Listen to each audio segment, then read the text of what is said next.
దేవుడి ముందు కొంతమంది ఏడుస్తుంటారు కదా, ఆ ఏడవడం తప్ప? కన్నీళ్ళ వెనుక ఉన్న ఆధ్యాత్మిక రహస్యం. దేవుడి ముందు నిలబడి ఒక్కసారిగా కన్నీళ్ళు వస్తున్నాయా? నేను ఏడుస్తున్నాను, ఇది తప్ప అని ఎప్పుడైనా అనిపించిందా?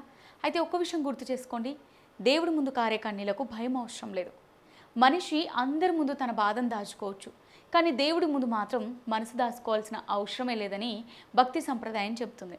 కన్నీళ్ళు బలహీనతకు గుర్తు కావు, కొన్నిసార్లు అవి మనసులో పేరుకున్న బాధ బయటకు వచ్చే మార్గం. ప్రహ్లాదుడు కష్టాల్లో ఉన్న విష్ణుపై విశ్వాసాన్ని వదలలేదు. కుంతీదేవి ఎన్నో కష్టాలు ఎదురైనా కృష్ణుని స్మరించింది. అందుకే దేవుడి ముందు ఏడుస్తూ స్వామి నాకు ఈ బాధ ఎందుకు అని అడగడం తప్పు కాదు.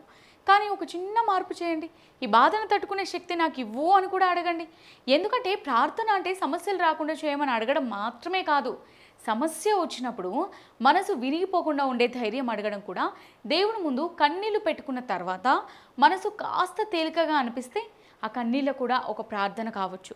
కాబట్టి ప్రపంచం ముందు బలంగా ఉండాల్సిన అవసరం ఉన్నా దేవుడి ముందు మాత్రం నిజంగా ఉండండి. కన్నీళ్ళు వస్తే రానివ్వండి, మనసులోని బాధను ఆయనతో పంచుకోండి. ఆ తర్వాత ఒక్కసారి కళ్ళను తుడుచుకొని చెప్పండి, నువ్వు ఉన్నావనే నమ్మకం నాకు చాలు.